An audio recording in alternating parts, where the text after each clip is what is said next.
আসসালামু আলাইকুম। আমি হরিপদ চৌধুরী, সহকারী শিক্ষক, কুমিল্লা মডার্ন হাই স্কুল। আমাদের প্রধান শিক্ষক মহোদয় A.K.M. আখতার হোসেন স্যার গত বছরের ন্যায় এইবারও উনি আমাদের অনলাইন ক্লাসের ব্যবস্থা করেছেন। এই করোনাকালীন সময় আমরা স্কুল যতদিন না সরকার নির্দেশ দিবে ততদিন আমরা হয়তোবা এইভাবেই আমরা অনলাইনে ক্লাস চালিয়ে যাব। আজ আমরা ষষ্ঠ শ্রেণীর কবিতাংশে মানে পদ্যাংশের একটি কবিতা জন্মভূমি, আজকে আমরা এটা নিয়ে আলোচনা করব। সৃজনশীল এবং MCQ সৃজনশীল কিভাবে লিখবে, টোটালি আমরা এই জিনিসটা আজকে মূল বিষয়ের উপর আমরা আলোচনা করব। তার আজকের পাঠ শিরোনাম হচ্ছে আমাদের কি? আজকে পাঠ শিরোনাম হলো আমাদের পদ্যাংশ জন্মভূমি। কে লিখেছেন? কবিগুরু রবীন্দ্রনাথ ঠাকুর।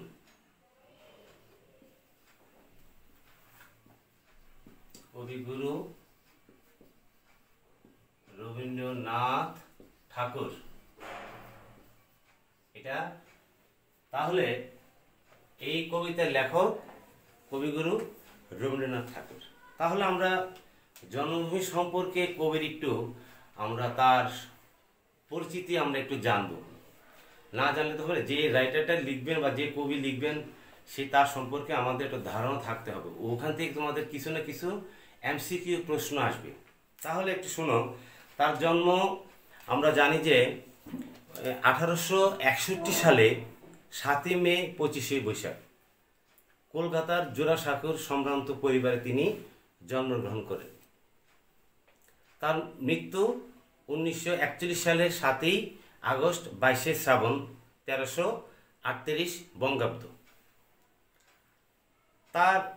তিনি কিন্তু স্বশিক্ষায় তেমন একটা কোনো পারদর্শী নন।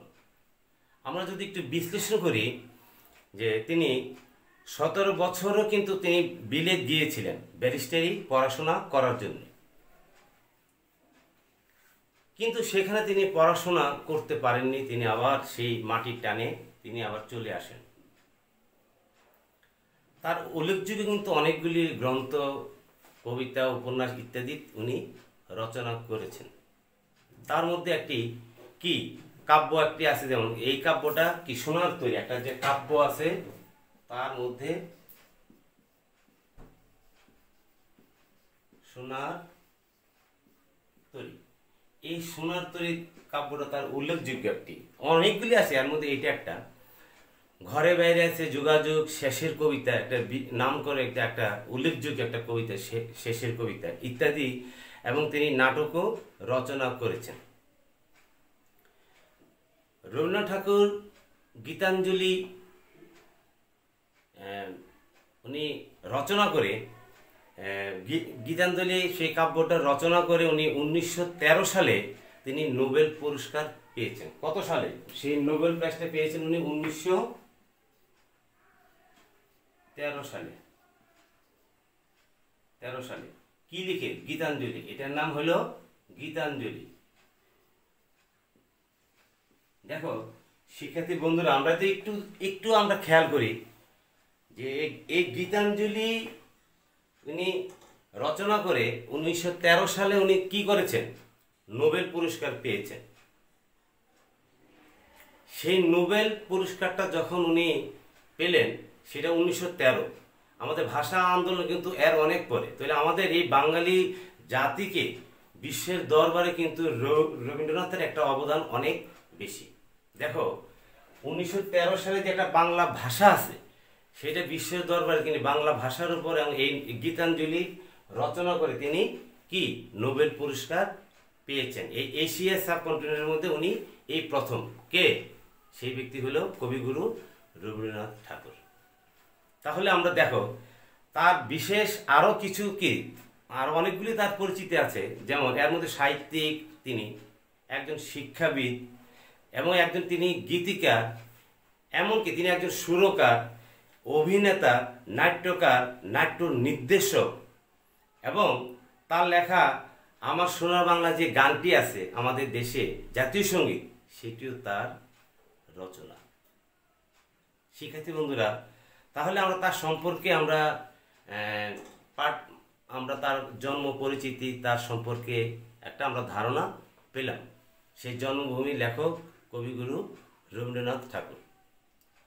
এখন আমরা চলে যাই এই রবীন্দ্রনাথ ঠাকুর কবিতাটার আমরা একটু কবিতাটা নিয়ে তোমরা শিক্ষার্থী বন্ধুরা একটু বইটা একটু খুলবে। এই দেখো আমাদের এই যে আজকে ষষ্ঠ শ্রেণীর চারুপাঠ, এটি বাংলা প্রথম পত্রে আমাদের এই বইটা।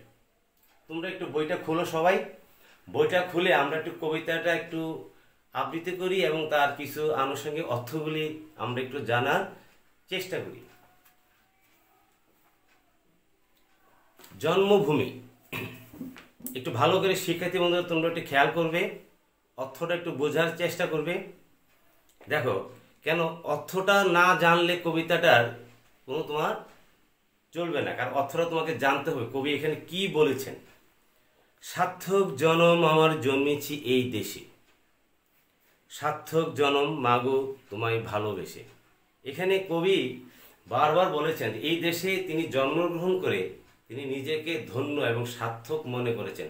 মাগো, মাকে বলছে, জানি নে তোর ধন রতন আছে কিনা রানীর মতন। তিনি যত ধন রতনই থাকুক কিন্তু তা দিয়ে তাকে মুগ্ধ করতে পারেনি। এবং একটা রানীর যেমন তার অনেক অগাধ সহায় সম্পত্তি, স্বর্ণ অলংকার ইত্যাদি যখন রানীকে আছে, তিনি কি সেই রানীর মতন করে এই দেশকেও কিন্তু সুন্দর করে উনি ভালোবাসে। আর একটু খেয়াল করলে আমরা পাই, কোন বনেতে জানি নে ফুল ও গন্ধে এমন করে আকুল, কোন গগনে, গগন মানে কি? গগন মানে আকাশ, ওরে চাঁদ এমন হাসি হেসে। কোন বনেতে জানি নে ফুল গন্ধে এমন করে আকুল, কোন গগনে উঠে রে চাঁদ এমন হাসি হেসে। এই চাঁদ আমাদের গগন যে উনি হাসি এবং এই যে তুলনা করেছেন এই আমাদের কি এই জন্মভূমিতে উনি জন্মগ্রহণ করে এই মানে আমাদের চির সবুজ উনি তাকে নিজেকে সার্থক মনে করেছেন। আখি মেলে, আখি কি মানে চোখ, আখি মেলে মানে কি চোখ, কি বুঝে? আখি মেলে তোমার আলোয় প্রথম আমার চোখ জুড়ালো। এই জন্মভূমিতে যখন উনি জন্মগ্রহণ করলেন তখন এই চোখ দিয়ে এই জন্মভূমিকে তিনি দেখতে পান। আমরা এই কবিতায় আরেকটি কি পাই, ওই আলোতে নয়ন রেখে মুদ্ব নয়ন শেষে। মানে এই আলোতে, এই ভূমিতে যে আলো, সেই আলোর মধ্যে দিয়ে তিনি কি করেন, মুদ্বে নয়ন শেষে, মানে তাই তিনি এই আলোতেই যেন শেষ নিঃশ্বাস ত্যাগ করতে পারেন। কবি এখানে তাই ব্যক্ত করেছেন। আমরা যদি একটু খেয়াল করি, যেমন সার্থক, তিনি এই যে সার্থক আমরা কবিতা পেয়েছি, সার্থক শব্দের অর্থ কি? সার্থক শব্দের অর্থটা হলো তোমার সফল। জনম মানে কি? জনম মানে কি? জন্ম মানে জন্ম শব্দটির নয়নান্য একটা শব্দ, এই যুগান্তর অক্ষকে ব্যঙ্গে ন এবং মকে আলাদা করে এখানে করা আছে জন্ম। কিভাবে করলো? যেমন আমরা জন্ম এইখানে এই বৈরিকা জ নয় ম সংযুক্ত, তাহলে এই জ আর এখানে ম, উনি দুইটাকে আলাদা করে উনি ভিন্ন করে একটা শব্দ ভিন্ন করেছেন জন্ম। তারপর আমরা একটু খেয়াল করি, আকুল মানে কি? খুব অধীর, ব্যক্ত হয়ে। আমরা অনেক সময় বলি ও কি আমাদের প্রধান অতিথি আসবে বা এবং আমাদের প্রধান শিক্ষক মহোদয় আসবেন, আমাদের কিছুক্ষণ পরে ক্লাস ভিজিট করবেন। তা আমরা একটা অনুষ্ঠান আমরা প্রধান অতিথি করলাম, তখন তার কখন উনি আসবেন একটা আক্ষেপ রেখে এমন কি মানে আমাদের সেই ব্যক্ত হয়ে উৎসর্গ হয়ে এবং কি অধীর দিক আশা করে থাকি। তাহলে আমরা আকুল শব্দের অর্থটা পাই কি? অধীর। মুদ্ব মানে মুদ্ব কি? বন্ধ করব, যিনি এই আলোতে মুদ্ব আমাদের, এই যে মুদ্ব আমাদের মুদ্ব নয়ন কি শেষে, মানে যখন তিনি এই মানে যখন একদিন উনি চোখ বন্ধ করবেন তখন তিনি এই জন্মভূমির মাটিতে যেন চিরা নিদ্রায় উনি শায়িত হতে পারেন। তো শিক্ষার্থী বন্ধুরা, আমরা এই মানে কবিতার আমরা কবির এই জিনিসগুলো আমরা একটু পেলাম। তারপর আমরা আরেকটু এবার আমরা চলে যাব আমরা কবির যে এই কবিতা যে সৃজনশীল, আমরা একটু সৃজনশীল পদ্ধতির যে আমরা কিভাবে লিখব, প্রশ্ন থাকবে, তা নিয়ে আমরা একটু আলোচনা করব। তাহলে আমাদের সৃজনশীল এখানে দেখো, তোমরা একটু খেয়াল করলে পাবে, একটু বইটা একটু খোলো, আমাদের বইয়ে উদ্দীপকে কি আছে একটু যদি ভালো করে তাকা তুলে আমরা পেয়ে যাব। একটু সবাই একটু বইটা একটু খোলো, সবাই একটু মেন বইটা একটু খোলো সবাই আমাদের বোর্ডের।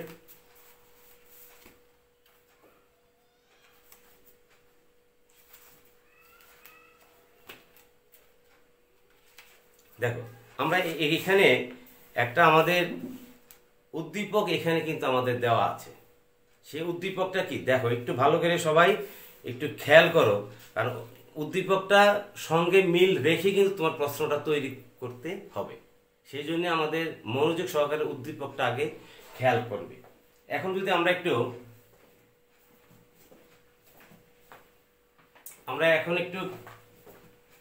খেয়াল করি, আমরা কি করে আমরা দেখো, আমরা এখন চলে যাব, আমরা কোথায় সৃজনশীল পদ্ধতিতে আমরা এখন চলে যাব।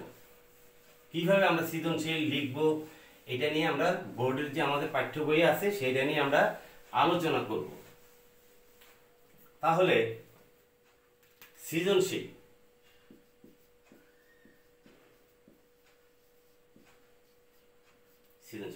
সৃজনশীলে কিন্তু আমাদের 4টা প্রশ্নের অপশন থাকবে। প্রথমে থাকবে ধরো ক জ্ঞানমূলক,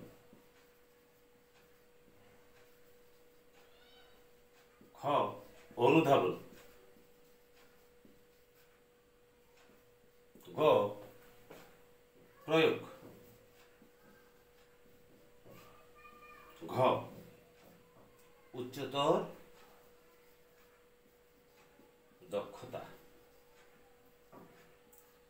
শিক্ষার্থী বন্ধুরা একটু খেয়াল করো, তাহলে আমাদের সৃজনশীল জ্ঞানমূলকের জন্য থাকবে আমাদের 1 নাম্বার, অনুধাবনের জন্য থাকবে 2 নাম্বার, প্রয়োগের জন্য থাকবে 3 নাম্বার, উচ্চতরের জন্য থাকবে 4 নাম্বার।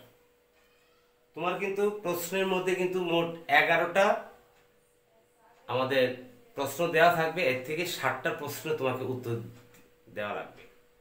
প্রতিটা প্রশ্নের মান সমান 10 করে। তাহলে এখন আমরা উদ্দীপকটা একটু পড়ব, তার সঙ্গে প্রশ্নের উত্তরগুলি আমরা একটু আলোচনা করব। তাহলে সৃজনশীলটা কি? সৃজনশীলটা হচ্ছে অনুচ্ছেদটা হলো ধনধান্য পুষ্প ভরা আমাদেরই বসুন্ধরা। বইয়ের দিকে তাকাও সবাই। তাহার মাঝে আছে দেশ এক সকল দেশের সেরা, ও সে স্বপ্ন দিয়ে তৈরি সে দেশ স্মৃতি দিয়ে ঘেরা। এমন দেশটি কোথাও খুঁজে পাবে না কো তুমি, সকল দেশে রানী সেজে আমার জন্মভূমি। তাহলে এই উদ্দীপকের আলোকে তোমাকে সৃজনশীলের প্রশ্নগুলির উত্তর অ্যান্সার খাতায় লিখতে হবে। এখন দেখো এখানে একটু যদি মনোযোগ দাও, তোমরা কিন্তু ক্লাস 5-এ তোমরা কি পড়েছ না পড়েছ, আমাদের সৃজনশীল পদ্ধতির একটা নির্দিষ্ট নিয়ম আছে। যেমন আমাদের প্রথম প্রশ্নটা জ্ঞানমূলক, এটা আমাদেরকে 1 লাইনে উত্তরটা লিখতে হবে, এটার জন্য 1 নাম্বার। অনুধাবন 2টো প্যারার মধ্যে তোমাকে লিখতে হবে, এবং প্রয়োগ যেটা, এই প্রয়োগে 3টি প্যারা হবে, এবং জ্ঞান অনুধাবন এবং এটা মিলিয়ে 4 নম্বর হবে 3টি প্যারা, লাস্ট একটা থাকবে 1 লাইনের বা 2 লাইনের সপক্ষে যুক্তি দেখো ইত্যাদিতে থাকতে পারে।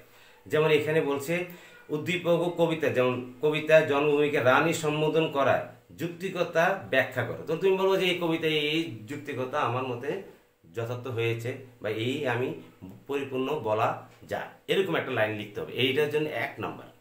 তাহলে আমরা আজকে সৃজনশীল আমরা সবাই একটু খেয়াল করলাম। তাহলে আমরা প্রথম প্রশ্নের উত্তরটা আমরা একটু খেয়াল করি, কবির অঙ্গ জোড়ায় কিসে। একটু বইয়ের সবাই সৃজনশীলটা একটু দেখো আমাদের অনুচ্ছেদ এবং প্রশ্নটার সঙ্গে।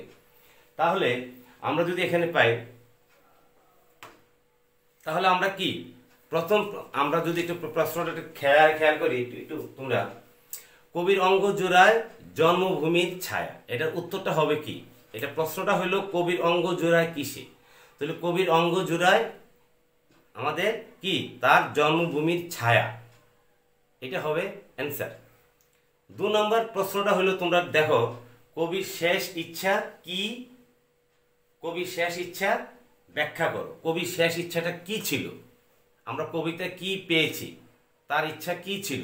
তাহলে আমরা বলতে পারি কবির শেষ ইচ্ছা হলো তিনি যেন নিজ জন্মভূমিতে তিনি নিঃশ্বাস ত্যাগ করেন এবং এখানেই তার যেন তিনি চিরনিদ্রা শায়িত হতে পারেন। এখন চিরনিদ্রায় শায়িত মানে কি? চিরনিদ্রায় শায়িত অর্থটা হলো তার এই মাটিতেই যেন মৃত্যু হয়, এই মাটিতে তাকে কবর দেওয়া হয়, এটাকে বলা হয় চিরনিদ্রায় শায়িত। কবি তার জন্মভূমিকে খুব ভালোবাসেন। আমরা কিন্তু প্রত্যেকেই যার যার জন্মভূমি, তার জন্মস্থানকে কিন্তু আমরা সবাই ভালোবাসি। তোমরা একটু যদি খেয়াল করো, দেখো তোমাদের দাদা দাদি, নানু নানি বা আরও পাশে কেউ যদি হয়তো তার নিজ গ্রামের বাড়িতে যদি থাকে, দেখবা কোথাও মানে মারা গেলে কিন্তু তাকে কি অনেক সময় দেশে আনে অথবা তার গ্রামের বাড়িতে তাকে নিয়ে যায়। কেন? তার ওই জায়গাটাতে তিনি জন্মগ্রহণ করেছেন, বড় হয়েছেন তিনি, এই জন্যে। তাহলে কবি এখানে কি বলেছেন যে এই জন্মভূমির আলো বাতাস অন্ন জলে তিনি কি লালিত হয়েছেন, এই জন্মভূমির আলো বাতাসে তিনি বড় হয়েছেন এবং তার এই অন্ন জল খেয়ে তিনি মানে অন্ন মানে ভাত, তিনি আকাশ বাতাসে আলো ছায়া ইত্যাদি প্রকৃতিকে উপলব্ধি করেই তিনি বড় হয়েছেন। জন্মভূমির সঙ্গে তার কি আত্মিক একটা বন্ধন আছে। আত্মিক মানে আত্মার, তার জন্মভূমির সঙ্গে তার একটা আত্মার বন্ধন রয়ে গেছে এখানে। এবং জন্মভূমির চিরপরিচিতি পরিবেশকে কবি কি প্রশান্তি লাভ করেন। এই জন্মভূমিতে তিনি জন্মগ্রহণ করেছিলেন, একটা প্রশান্তি লাভ করেন, নিজে নিজে গর্ববোধ তিনি মনে করেন। তাই জন্মভূমিকে ভালোবেসে মৃত্যু পর্যন্ত যেন জন্মভূমির মাটি থেকেই তার যেন শেষ নিঃশ্বাস হয়, তিনি এই আহ্বান জানিয়েছেন এই জন্মভূমি কবিতা। তারপর আমরা চলে যাই প্রশ্নটা কি? উদ্দীপকে জন্মভূমির কবিতার কোন দিকটির মিল লক্ষ্য করা যায়? এখানে জন্মভূমি কবিতার কোন দিকটির আমরা মিল দেখতে পাই বা লক্ষ্য করা যায়, ব্যাখ্যা করো। তোমাকে বলছি এটাকে ব্যাখ্যা করে লিখতে। তাহলে আমরা কি করবো এটা? তাহলে দেখো, উদ্দীপকে জন্মভূমি কবিতায় বর্ণিত বাংলাদেশের প্রকৃতির সৌন্দর্যের মুগ্ধ কবির প্রগাঢ় দেশপ্রেমের মিল লক্ষ্য করা যায়। অনেকগুলি ওনাকে দিক আমরা লক্ষ্য করতে এখানে আমরা কি পাই। এখন দেখো তাহলে আমরা যদি এবার আমরা যদি একটু খেয়াল করি, জন্মভূমি কবিতা কবি এই দেশের জন্মগ্রহণ করে নিজেকে কি ধন্য মনে করেন। এই দেশের বনের ফুলের গন্ধে কবি আকুল হয়ে ওঠেন। তিনি যে দেশে জন্মগ্রহণ করেন সেই ফুলের গন্ধে তিনি কি তার মনটাকে কি প্রফুল্ল করে তোলে, আবৃত করে ফেলে। এই দেশকে ভালোবেসে তিনি এখানেই শেষ নিঃশ্বাস ত্যাগ করতে চেয়েছেন। উদ্দীপকের কবিতাংশের কবি যে জন্মভূমির প্রাকৃতিক সৌন্দর্যের যে নানাবিধ সম্পদের কথা তুলে ধরা হয়েছে বা ধরেছেন। কবি বলেছেন ফুলে ফলে ফসলে ভরা পৃথিবীর সব দেশ থেকে তার জন্মভূমি সর্বশ্রেষ্ঠ। ফুলে ভরা ফুলে মানে ফুলে ফলে ফুলে ইত্যাদিতে কি এই দেশ আমাদের সমৃদ্ধ এবং গন্ধে ভরা এবং সর্বশ্রেষ্ঠ। এমন দেশ আর কোথাও খুঁজে পাওয়া যাবে না। কবি কি বলেছেন? এমন দেশ আর কোথাও খুঁজে পাওয়া যাবে না। কবি এমনভাবে দেশকে উনি কি আখ্যায়িত করেছেন সেই জন্মভূমিকে। উদ্দীপকে আরো পাঠ্য কবিতার উভয় কবি কিন্তু আমরা এখানে কি উল্লেখ করেছেন। দুই কবি কিন্তু জন্মভূমির রূপ সৌন্দর্য ও ঐশ্বর্যের মুগ্ধ ও বিষয়টির উদ্দীপক জন্মভূমির কবিতার মিল নির্দেশ করে। এখানে দুই কবি আমরা কোত্থেকে পেলাম, এখানে একটা প্রশ্ন। এখানে কিন্তু কি দিক নির্দেশনা করে? আমরা উদ্দীপকটা হলো কি আমাদের আরেক কবির একটা এখানে চরণ তুলে দিল, সেটা হলো দ্বিজেন্দ্রলাল রায়ের। বুঝছো? উনি একজন কবি, রবীন্দ্রনাথ ঠাকুর একজন কবি। তাহলে এই দুই মিলে কি সৌন্দর্যের যে প্রতীক সেটা এখানে তুলে ধরা হয়েছে বা এই কবিতার মধ্যে আমরা মিল পাই।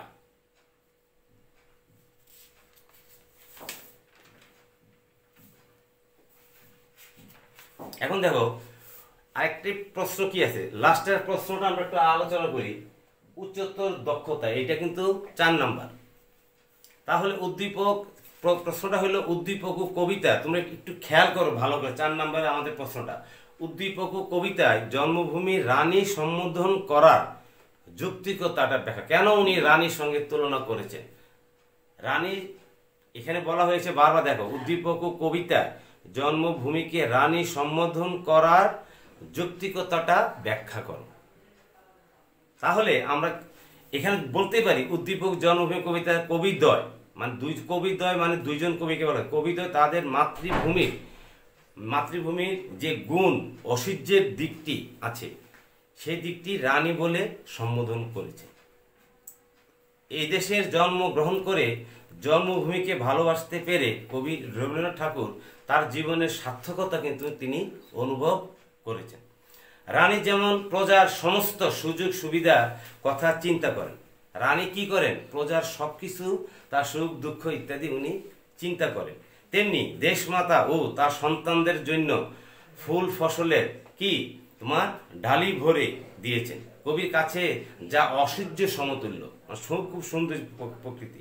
এই দেশে জন্মগ্রহণ করে উদ্দীপকের কবি ও মুগ্ধ চারিদিকে কি দিগন্ত বিস্তৃত পাঠ যেন নতুন আশার হাতছানি দেয়। তাই এই সৌন্দর্যের যেন রানীর চেয়েও উনি সুন্দর ও অধিকতর, এটা উনি এখানে তুলে ধরেছেন।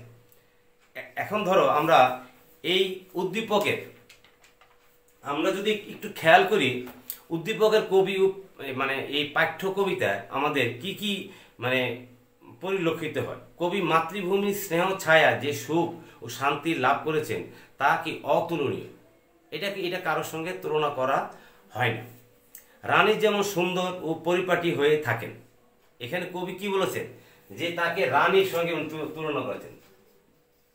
এই রানী যেমন পরিপাটি হয়ে থাকেন এবং সৌন্দর্যের উনি কি থাকেন, সৌন্দর্যের মহিমে থাকেন, সেই হিসেবে তিনি এখানে কি করেন, তেমনি কবিদ্বয়ের দেশ ও এবং থাকে, তেমনি কবিদ্বয়ের দেশ ও মানে কি ঐশ্বর্য যে তাদের সুন্দর সেই দিকটি এখানে ফুটে উঠেছে।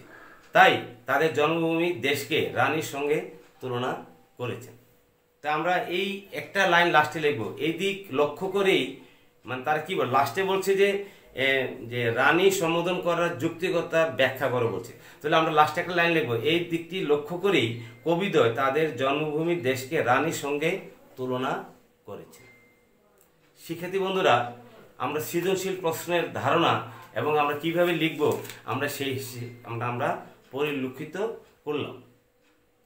এখন আমরা এবার আরেকটি ধাপ কিন্তু আমাদের আছে, আরেকটি ধাপ এবার কি আছে তোমরা একটু খেয়াল করো। লাস্টে আমরা এই জন্মভূমি কবিতা আমরা কিন্তু এখানে এমসিকিউ মানে বহু নির্বাচনী প্রশ্ন আমাদের কিছু আছে। তোমাদের এটাতে 30 নাম্বার থাকবে, 30 মিনিট সময় তোমাদেরকে দেওয়া হবে।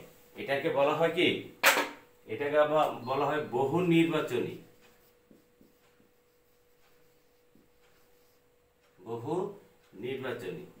প্রশ্ন।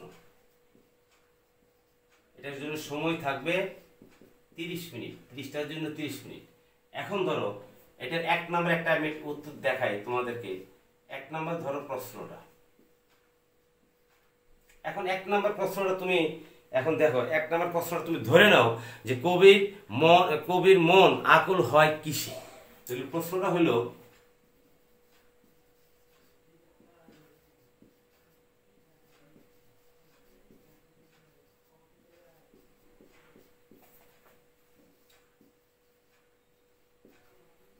প্রশ্নবোধক চিহ্ন, কবির মন আকুল হয় কিসে। এখন এখানে 4টা অপশন দেওয়া থাকবে। ক ধরো তোমাকে এখানে দিল যে তোমার ক তোমাকে দিল চাঁদের আলো,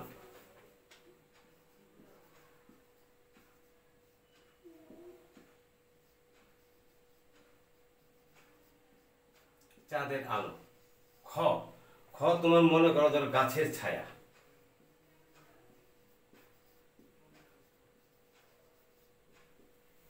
তোমাকে গ তোমাকে দিল ফুলের গন্ধে,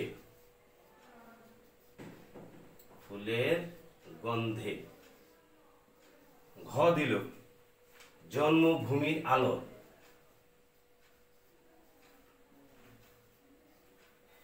জন্মভূমির আলো। তাহলে আমরা সঠিক উত্তরটা আমরা তাহলে কি পাবো?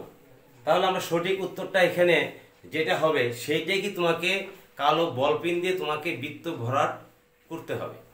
তাহলে আমরা কবির মন আকুল হয় কিসে? তাহলে আমরা চারটা অপশনের মধ্যে ক, খ, গ, ঘ। তাহলে সঠিক উত্তরটা হবে আমার ফুলের গন্ধে। তাহলে আমরা এই ফুলের গন্ধে, এটা হলো সঠিক। তাহলে আমরা এই বৃত্তটা কালো বল পেন দিয়ে আমরা এইভাবে বৃত্তটা ভরাট করে দিব। তাহলে কিন্তু শিক্ষার্থী বন্ধুরা খেয়াল রাখতে হবে, তুমি একটা প্রশ্ন তুমি বৃত্ত ভরাট করার পরে আবার এটাকে কেটে আবার এইটা করলা, তাহলে কিন্তু চলবে না। সঠিক যেটা সেটাই তোমাকে বৃত্ত ভরাট করতে হবে। এই হলো আমাদের বহু নির্বাচনী প্রশ্নের ধারা। চারটা দিয়ে দিবে তোমাকে, এইভাবে উত্তরগুলো তোমাকে অ্যান্সার করতে হবে। তাহলে আজ আমরা জন্মভূমির কবিতার আমরা আলোচনা করলাম। এখন তোমরা কি করবে? একটু ভালো করে মেইন বইটা তোমরা একটু, এই যে আমাদের বোর্ডে যে এই বইটা একটু ভালো করে একটু সৃজনশীলগুলি একটু খেয়াল করবা, শব্দার্থগুলি পড়বা, তারপরে বাসায় মনোযোগ সহকারে পাঠ পরিচিতিটা একটু পড়বা। তাহলে তুমি নিজেই বুঝতে পারবা যে কবি কি বুঝাতে চেয়েছেন। যাই হোক, আমরা আজকে পাঠ এখানেই শেষ করতে যাচ্ছি। এই করোনাকালীন সময় সবাই ভালো থাকবে, ঘরে থাকবে, স্কুল না খোলা পর্যন্ত সুস্থ থাকবে। সবাইকে আমি আবারও শুভেচ্ছা জানিয়ে তোমাদেরকে আমি তোমাদের কাছ থেকে আজকে ক্লাস বিদায় নিচ্ছি।